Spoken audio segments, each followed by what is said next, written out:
The sun had only started dipping toward the horizon when the rumble of motorcycles echoed across the quiet suburban street, their engines growling like a warning to anyone with bad intentions.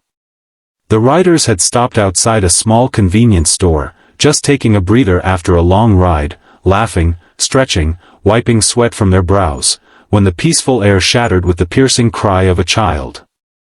A tiny girl in a bright red dress was sprinting toward them, her face streaked with tears, hair tangled by the wind, her breath sharp and panicked. And then she screamed it, those two words that froze every biker in place. "He's coming." For a second, the world stilled. These hardened riders, covered in tattoos and leather, had seen fights, storms, and roads that could break a man, but nothing hit them like the terror in that child's voice. Before we go further, if you believe in kindness, second chances, and standing up for those who can't stand alone, please like this video, subscribe to the channel, and share this story with someone who needs hope today.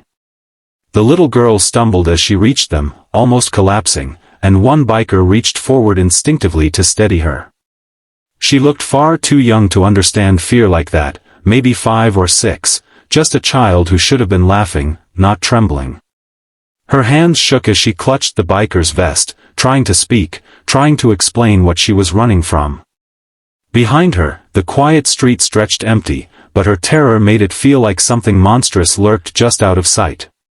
The biker, a large man who usually spoke little, felt his chest tighten as she gasped about someone who had been following her, someone she had been hiding from inside the store, someone who had been pounding on the door calling her name.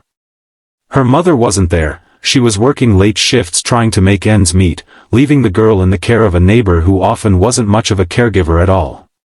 And today, when that neighbor had stepped away, the little girl had gone alone to buy a simple snack. That's when she noticed the man she had prayed never to see again, the man who used to hurt her mother, the man who had disappeared months ago after police intervention. He was back, and he had spotted her. And she ran. As she sobbed, the bikers exchanged a look, not of confusion, not of hesitation, but of resolve. These were men with rough edges and complicated pasts, but if there was one thing they didn't tolerate, it was a child afraid. Slowly, the leader of the group knelt to her level and asked where the man had gone. The girl pointed down the street, hands trembling uncontrollably. And without waiting for another word, the bikers stood, their boots grinding gravel, their expressions turning cold and sharp. Engines roared to life one by one, a wall of sound that vibrated through the neighborhood like thunder preparing to strike. They didn't know this girl, but they knew danger when they saw it, and they knew the look of a predator who thought he could come back and intimidate the vulnerable. The little girl was safely placed behind one biker, shielded between 2 large motorcycles. She watched through swollen eyes as the riders stormed off, turning the sunset-lit street into a battleground they intended to reclaim. The leader rode ahead, scanning every alley, every shadow.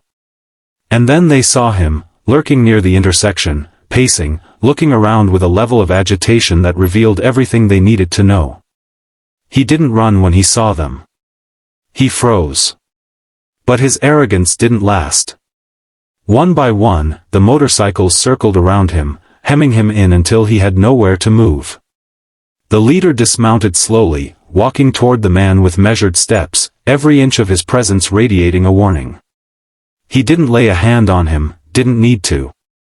Instead, he spoke in a low, steady voice, telling the man that whatever his intentions were, they ended now. And when the man tried to spit excuses, the bikers made it clear they had already heard enough. They called the police immediately, giving detailed statements, refusing to let the man out of their sight. While they waited, the little girl remained with 2 riders who stayed behind, watching her carefully, offering her water, trying to make her feel safe again. For the first time since she started running, her breathing began to slow. She realized that these men, intimidating as they seemed, had become her protectors within minutes. When the police finally arrived and the man was taken into custody, the bikers didn't celebrate or boast.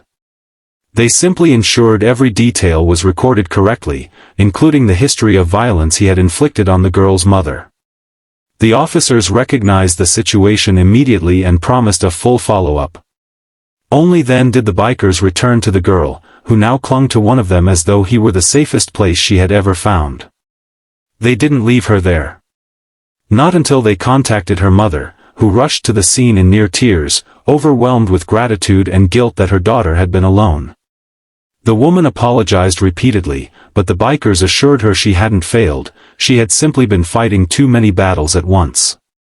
They gave her resources, offered to escort her home, and promised that if she ever needed help, she wouldn't be alone again.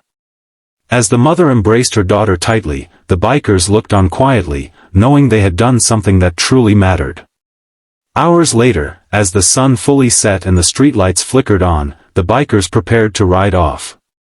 The little girl ran up to them one more time, this time not in fear but in gratitude. She hugged the leader's arm tightly, thanking him with the innocence and sincerity only a child could offer. And for a moment, even the toughest of them felt their eyes sting. Sometimes, fate doesn't call the heroes you expect, it calls the ones who simply show up when needed.